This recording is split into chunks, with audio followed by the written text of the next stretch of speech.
some. I feel like there's some color here. All of his co-workers were gone. What could it mean? Can I pop the Stanley balloon? decided to go to the meeting room. Perhaps he had simply missed a memo. No matter how hard Stanley looked, he couldn't find a trace of his co-workers.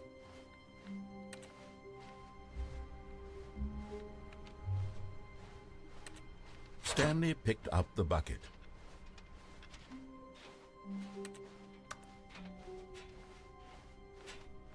Stanley clutched the bucket tightly to his chest and entered the door on his left. I know there's a different ending with the bucket if I turn on the micro machine, so I think that's my goal here. Still no one was here. Stanley needed the bucket's warmth and comfort now more than ever. Perhaps his boss's office was where he'd find answers. Oh, Stanley, can you feel it? The broom closet. It wants the bucket. You can feel that, can't you? The aura of jealousy. I know, that's what I was thinking this too. Broom closet believes it deserves the bucket. And it doesn't get I it. can really feel it now. It's a bucket. It belongs in a broom closet. That's what the broom closet is trying to say here. It's supposed to go with the other cleaning supplies. Good for you, Stanley. Don't give in. Don't hand over the bucket. I know how hard it must be, given the pressure that the broom closet is putting on your shoulders right now, but you have to be strong. This is your bucket. This is your companion and lifelong friend. You can't hand it over. Oh, no. We're getting into name-calling now, it seems. Is this how low the broom closet has sunk, that it has to resort to this stream of petty insults simply in order to get you to hand over the bucket? Stanley, I never liked this broom closet for a variety of reasons. This is worse than I had imagined. And wait, now the broom closet has the gall to imply that you and the bucket are not truly deep and lasting friends? Oh my god. That your relationship is purely superficial and convenient? That your life is so banal and meaningless that you'd feel the same sort of kinship towards any inanimate object which happened to lay in your path in an even partially enticing manner? Well, I never. Go on, Stanley. Lay into it. Really tell the broom closet off for its demeaning comments. Expand on the wide variety of experiences you and the bucket have shared together. Go through each of them point by point.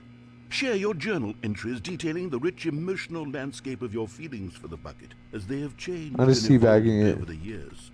I'm just teabagging. Yeah, fuck you. Coming to a staircase, Stanley and the bucket walked upstairs to the boss's office. Hey, wait a second.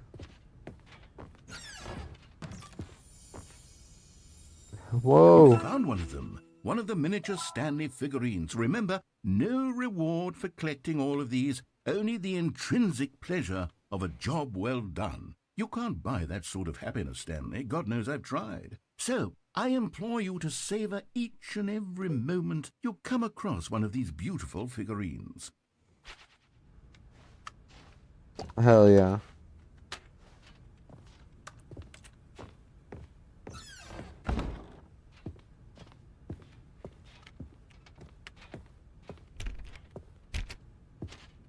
There's something beyond that door.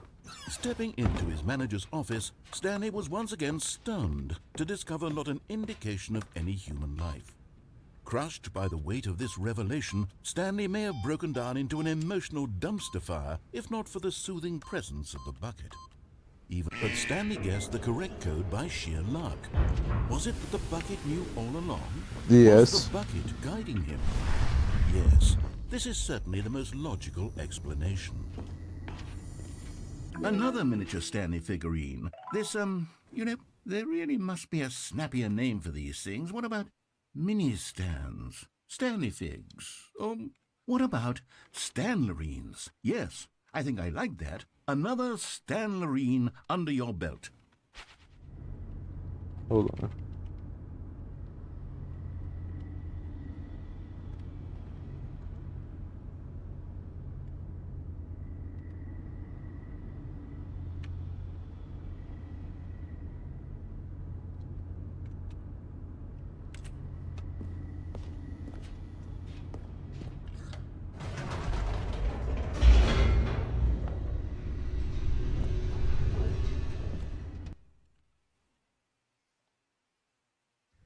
The elevator raced downward, plummeting towards an unknown fate.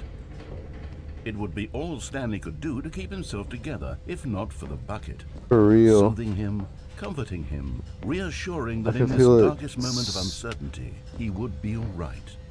The bucket is here for you, Stanley. Everything will be fine. Thank you. Stanley and the bucket walked straight ahead through the large door that read, Mind Control Facility.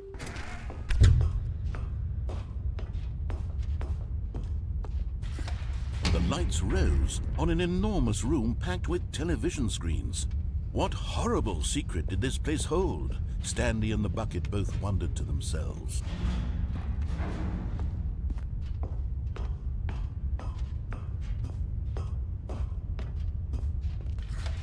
The monitors jumped to life, and Stanley nearly dropped the bucket in shock. Everyone in the office was being videotaped, monitored like guinea pigs.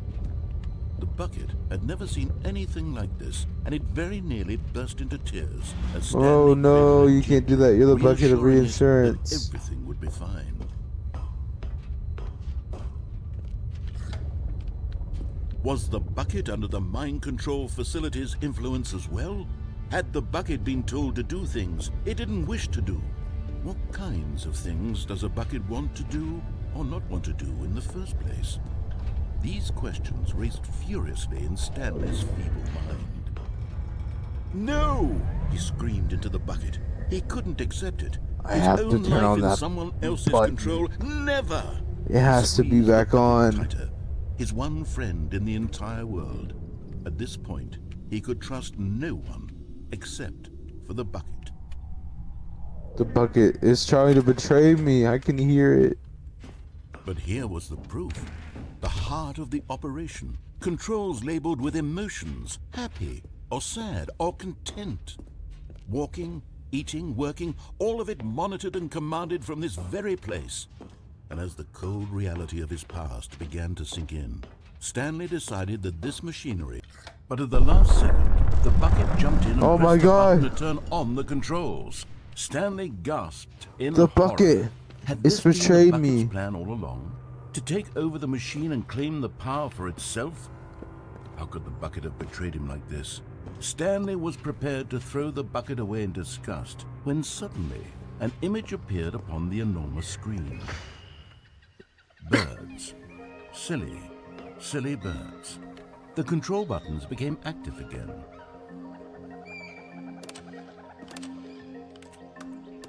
Silly birds. Stanley flipped through one video of silly birds after another. This and is then what it the dawned bucket on was him. trying to show me This all wasn't a along. mind control facility at all.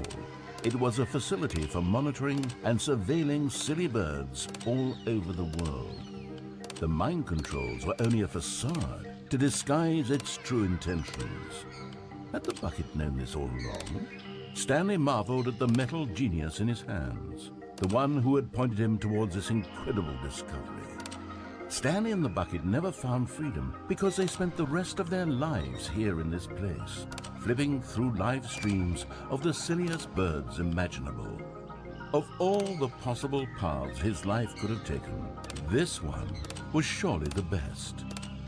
And Stanley was happy.